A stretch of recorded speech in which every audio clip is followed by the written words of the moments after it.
కడప జిల్లా బైదుకూరు నియోజకవర్గం జీవీ సత్రం పరిసరాల్లో ఫారెస్ట్ అధికారులు సాధారణ తనిఖీలు నిర్వహిస్తున్న సమయంలో అనుమానాస్పదంగా ప్రయాణిస్తున్న కారును ఆపే ప్రయత్నం చేశారు.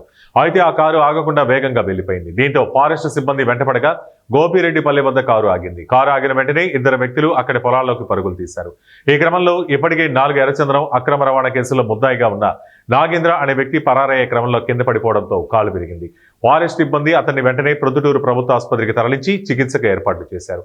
పారిపోయిన మరో వ్యక్తిని పవన్ గా అధికారులు గుర్తించారు. బాధితుడు నాగేంద్ర మాత్రం వేరే కోణాన్ని వెల్లడించారు. తన వాహనాన్ని అడ్డగించి ఫారెస్ట్ సిబ్బంది అతనిపై రాళ్లతో దాడి చేశారని, ప్రత్యేకంగా ఫారెస్ట్ కారు డ్రైవర్ రవి రాళ్లతో కొట్టినట్లు ఫిర్యాదులో పేర్కొన్నాడు. అలాగే మీడియా ప్రతినిధులు వీడియోలు తీయడాన్ని అధికారులు నిరాకరించారని, మీడియాకు సమాచారం ఇచ్చినా కఠిన చర్యలు తీసుకుంటామంటూ హెచ్చరించారని తెలిపారు.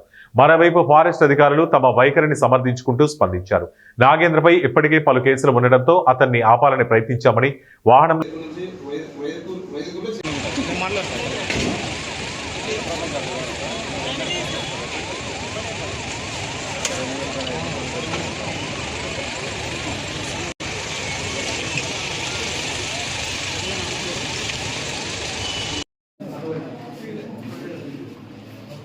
మేడం వాళ్ళు మేము చూసుకోలేక మేము పోతాము.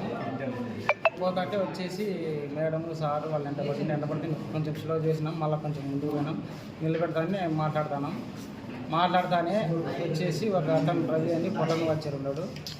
అతను వచ్చేసి సార్ ఇది దొంగ సార్ అన్నాడు. అంటే నాకు మామూలుగా పాత కేసులు ఉన్నాయి అంటే దొంగ సార్ అన్నాడు.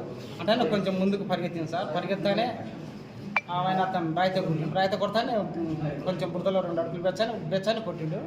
ఎవరు కొట్టింది రాయితో? రవి సార్. ఆయన కొడతా